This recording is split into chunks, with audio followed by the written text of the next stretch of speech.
We invited the European Commission to propose additional measures to better support Ukrainian energy security. Member States also agreed to reach out to third countries to secure repair equipment and increase gas deliveries to Ukraine. On Shadow Fleet, Moscow's Shadow Fleet funds Russia's war and acts as a launchpad for hybrid attacks. Today, ministers discussed more robust response, including more powers to board Shadow Fleet vessels. I've also designated a special envoy, coordinator, to gather best practices from different member states across the Union, and also to really be acting more swiftly on these points. To further cut Russian war funds, we need more robust EU-wide approach against the Shadow Fleet. Then on accountability, last week in Kiev we announced 10 million euros to launch the special tribunal for the crimes of aggression. Today, 25 member states committed to becoming parties to this tribunal. This brings us one step closer to operationalize the tribunal. Of course, we are waiting for all the cost estimates also from the Netherlands, and then we can move forward. Putin's regime started this war and must face also the consequences. Ministers also adopted conclusions on the Indo-Pacific. This region is a key partner to the European Union. Together, we account for over 70% of global trade in goods and services. Next month, we will host the Indo-Pacific Ministerial Forum in Brussels, which will bring together some 80 delegations, making it one of the largest diplomatic gatherings in Europe this year. This reflects our commitment to closer cooperation with partners on trade, technology and security. Beijing's latest movements to weaponize global supply chains are a direct threat to global trade and the European Union industrial base. China's actions make it even clearer the case for deeper cooperation with our partners, and this is very clear for everybody. Then on the Middle East, the ceasefire in Gaza has just faced its first major stress test. Hamas attacks on Palestinian civilians and its refusal to disarm make the ceasefire increasingly fragile. The EU is the largest financial backer of the Palestinian Authority and Gaza's biggest humanitarian donor. Our border assistance mission stands ready to deploy. Today, ministers discussed how the European Union can put its full weight behind the peace plan, including by providing additional governance and reconstruction support. Ministers also addressed the European Commission's measures regarding Israel. The ceasefire has changed the context, that is very clear for everybody. However, unless we see real and sustained change on the ground, including more aid reaching Gaza, the threat of sanctions remains on the table. Then Moldova, recent election results show a strong support for the European future, but they also highlight the need for improving how the elections are monitored. Today we shared the lessons learned, and also we agreed to launch an initiative aimed at further modernizing the election observation methods to take into account the people are living their lives online. Social media, online content must feature even more when assessing whether elections were transparent and inclusive.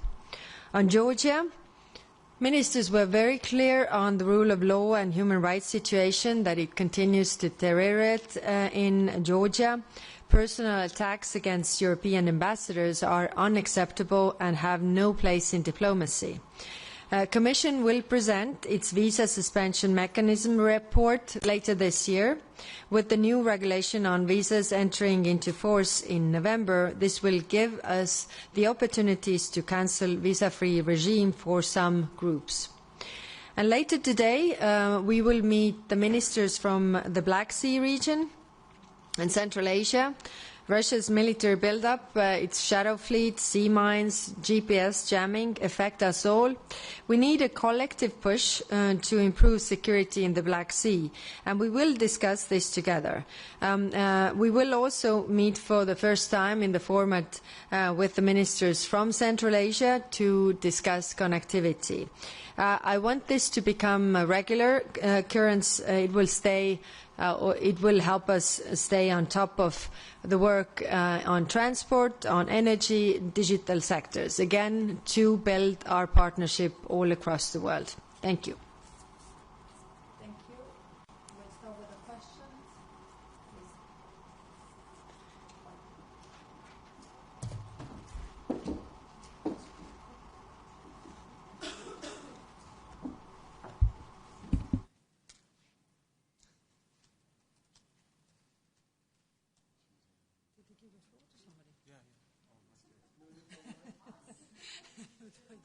There's no mic.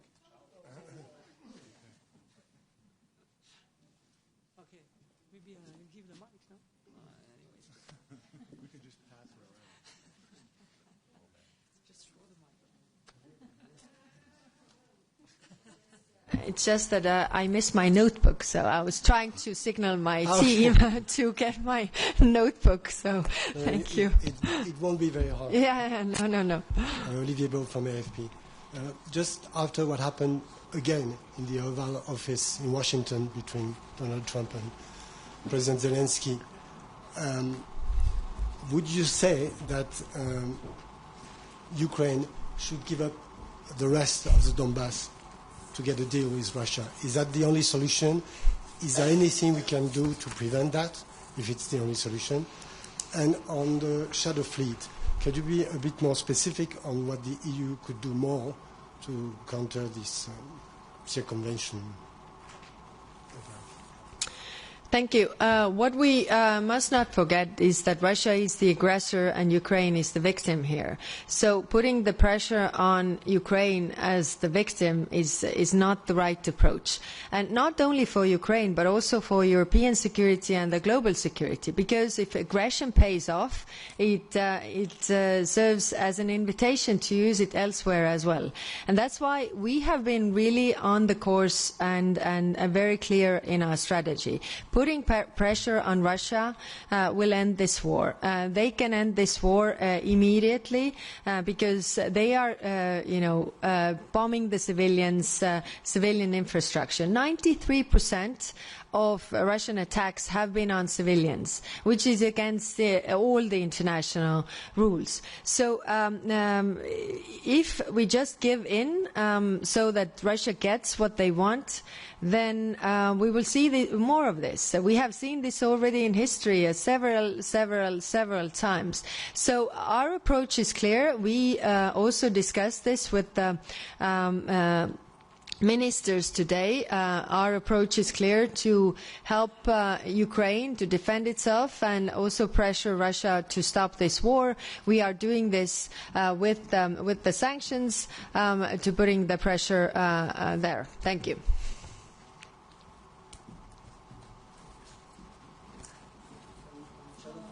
Oh yes. Oh, sorry. On the shadow fleet. Yes, you had a. So we asked all the best practices and all what member states are doing on shadow fleet, and put together a paper to coordinate really how we can use all these best practices to address the shadow fleet, which is that of course we are doing the sanctions, but also how we do the outreach to the third countries, the flag states, how we also use the tools that are in the international law regarding boarding the ships and really investigating what they are doing. We are also doing the international coordination when it comes to G7 or the the task force we have in place, also the operations that we have already in maritime field, like UNAFOR Med Irini and Aspides and Atalanta, the missions that we can also use in this regard, or look into their mandates. We can't use them now, but look into their mandates, how we can really use them in the future. So basically, we have also appointed a coordinator to really coordinate with the member states in the External Action Service, and this is to be really effective, because the Russians are very creative in this regard, and we have to be as well to address all these issues. So to bring it and be more effective and more also faster in this case. Thank you, Susana Freixas, SIC Portugal. A follow-up question on my colleague's first question. Very concretely, when you say that you welcome President Trump's efforts, my concrete question is, do you still believe peace in Ukraine is possible without territorial concessions? So very concrete question.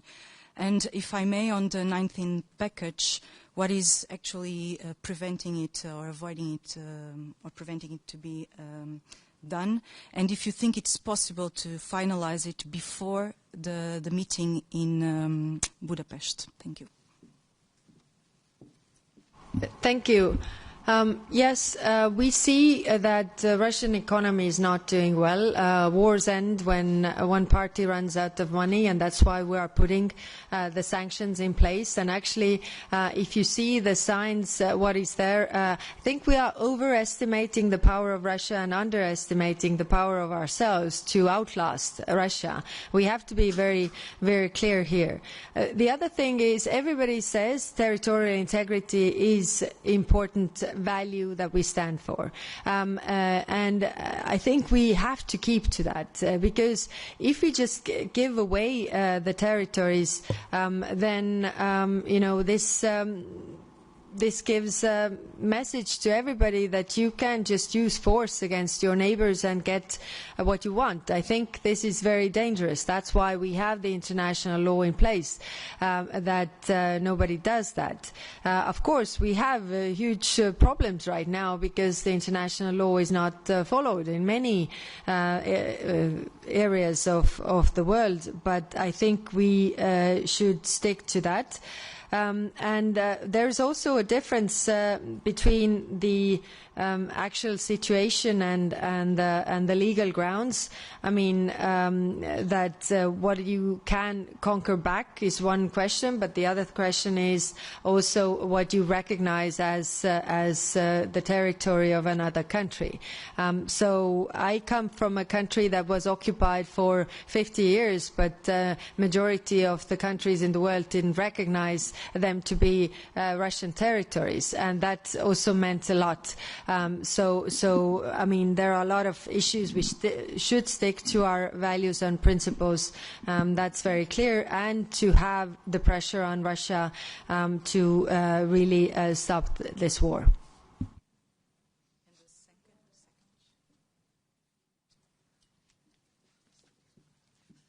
Euroscope Georgia, Tamara Nutsubidze.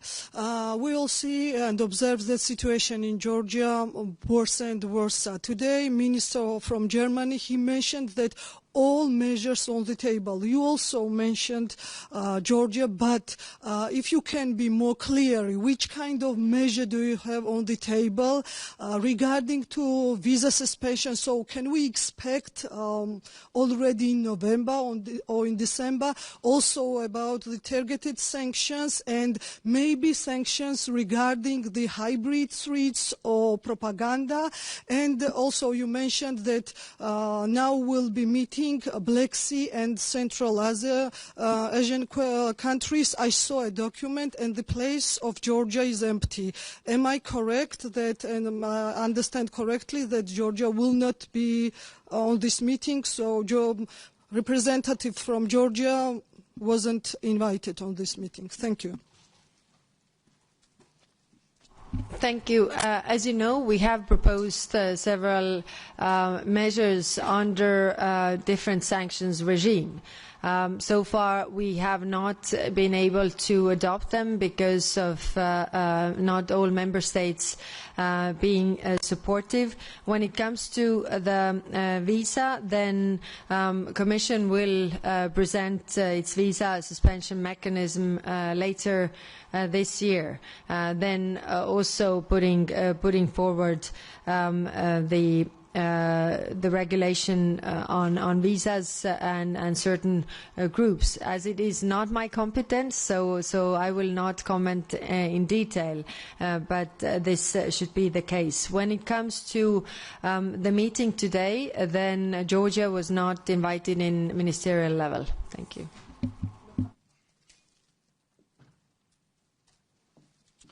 Hello, Luka Hachidze, Formula TV Georgia. So just in 24 hours, 2 of my colleagues were detained in Tbilisi just because they participated in fully peaceful protest in Tbilisi, and also others were detained in last days. So how would you assess this situation in Georgia, this political repressions, and also does the EU still consider Georgia as a candidate country under these conditions when we have these repressions, political prisoners, repressive laws, and also that crackdown on media and civil society? Thank you. Yes, thank you. These are exactly the worries that member states brought up because the civil society, the room for civil society and journalists is really shrinking, and the measures that the Georgian government is taking against free media, against civil society, against the protesters goes against all the rules that or the principles that we value in European Union. And that's why, of course, the question that you also raise about the candidate, I mean, them being candidates to become European Union member, I mean, with these measures, it's impossible to consider that it will be the case, because this is going totally in another direction with what Europe represents. Thank you.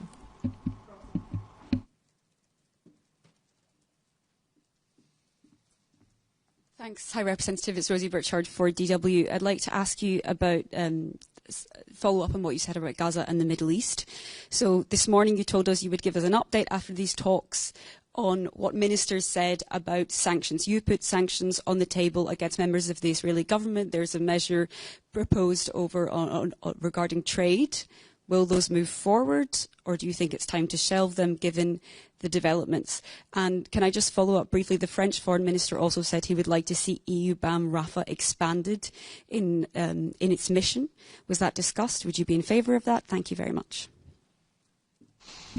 Yes, thank you. Of course, the context has changed since the measures were put on the table.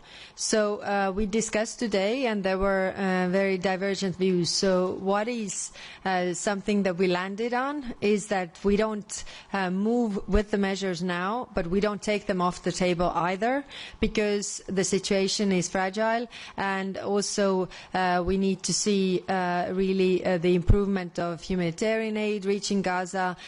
We need to see also Palestinian revenues to be given to Palestine or released by the Israeli authorities. We need to see journalists and humanitarian aid workers getting in. We need to see also the international NGOs registration to be unrestricted. So these were the worries that member states raised. So for now, we are not taking them off the table, but we are not moving with them either, because the situation is very fragile. Now, when it comes to EU BAM Rafah, yes, the discussion, what more can we do in order to contribute to the peace plan? Immediately when the peace plan was issued, we immediately put together on the European level what we could contribute to each point of the peace plan. And the two missions that we have, EU PAM Rafah and EU Pol COPS, are also part of what we could contribute also to discuss the further or expansion of the mandate.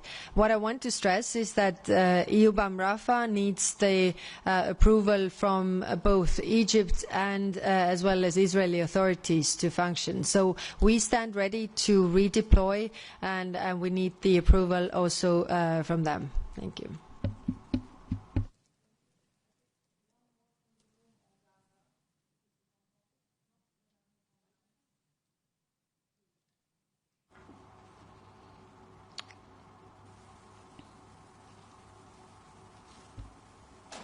Julia, press speak.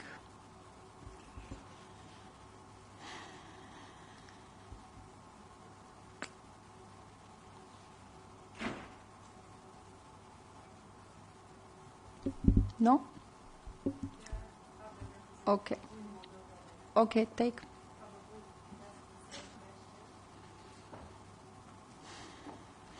Luminița Toma, Teleradio Moldova, Moldova's national broadcaster. I would really want to know if, besides the lesson learned after Moldovan elections, whether today's discussion among the foreign affairs ministers brought Moldova any closer towards like opening the first negotiation clusters, maybe. Thank you. Thank you. Yes, Enlargement Commissioner Marta Kos was also making the points of Moldova's development in this regard, and to be ready to move there. Of course, we have the obstacles when it comes to our decision-making processes on the European level, so we are working on them right now. So today we are not adopting any decision, but there was a wide consensus in the room that supported Moldova's accession. Thank you.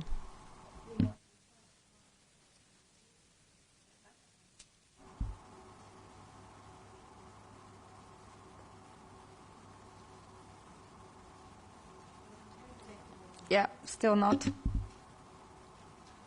I'm here. Sorry. Now. Okay. Yes. Julia, General to the Republic of Moldova. I'd like to ask if there were any discussion suggesting that Moldova could join the European Union without full voting rights. If you know anything about this, and if you discussed this among member states there. No, there was no such discussion.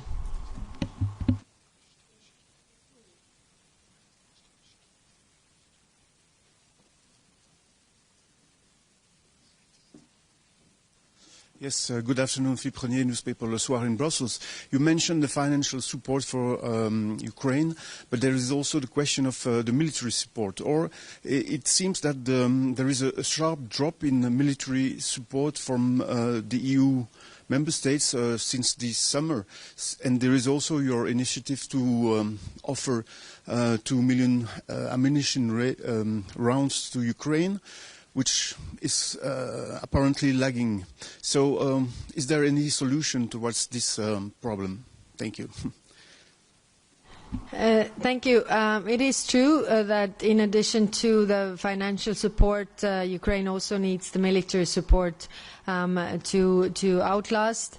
And we have been doing extensive reach out to the member states who can do more. When it comes to the ammunition initiative, then from 2 million rounds we are still missing like 300,000, and really I reached out to member states because under the Czech initiative, there is 1 million rounds, available now. So either we need from the member states some reallocation of funds or a contribution in means. Of course, we have several instruments also on the table, like SAFE instrument.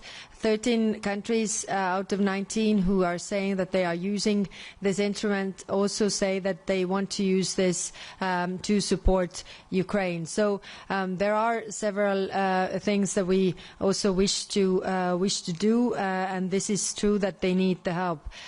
Also, what is important is the support and cooperation, I would say, with the Ukrainian defense industry, because right now, the drones that are attacking Ukraine and their drone factories or anti-drone systems, there is something that we can also contribute, but we can also learn a lot and actually win from this, because our member states are also in threat of drone attacks. So I think it could be also a win-win solution there. Thank you.